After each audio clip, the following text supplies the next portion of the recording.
ఆదికాండం 11వ అధ్యాయం యొక్క సారాంశం.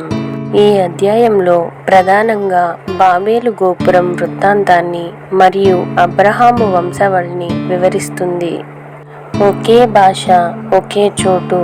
జలప్రళయం తర్వాత భూమిపై ఉన్న ప్రజలందరికీ ఒకే భాష, ఒకే మాట ఉండేది. వారు తూర్పు వైపు ప్రయాణించి షీనారు మైదానంలో నివసించారు.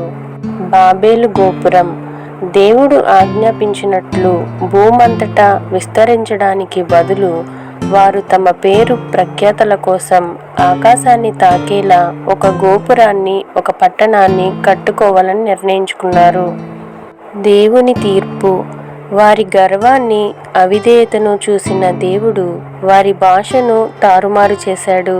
ఒకరి మాట ఒకరికి అర్థం కాకపోవడంతో గోపుర నిర్మాణం ఆగిపోయింది.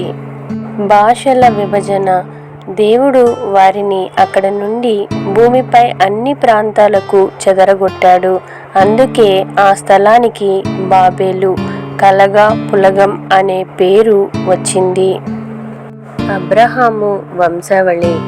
ఈ అధ్యాయం ద్వితీయార్థంలో నోవాహు కుమారుడైన షేము వంశావళి ద్వారా అబ్రాము పుట్టుకను వివరిస్తుంది.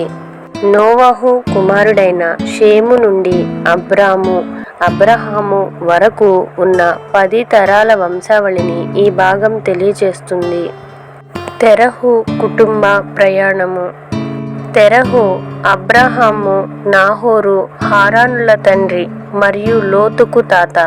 ఆయన తన కుటుంబాన్ని కల్దీయుల ఊరను పట్టణంలో నుండి కానానుకు తీసుకెళ్లే క్రమంలో హారానులో స్థిరపడి అక్కడే మరణించాడు. అధ్యాయం యొక్క ముగింపు.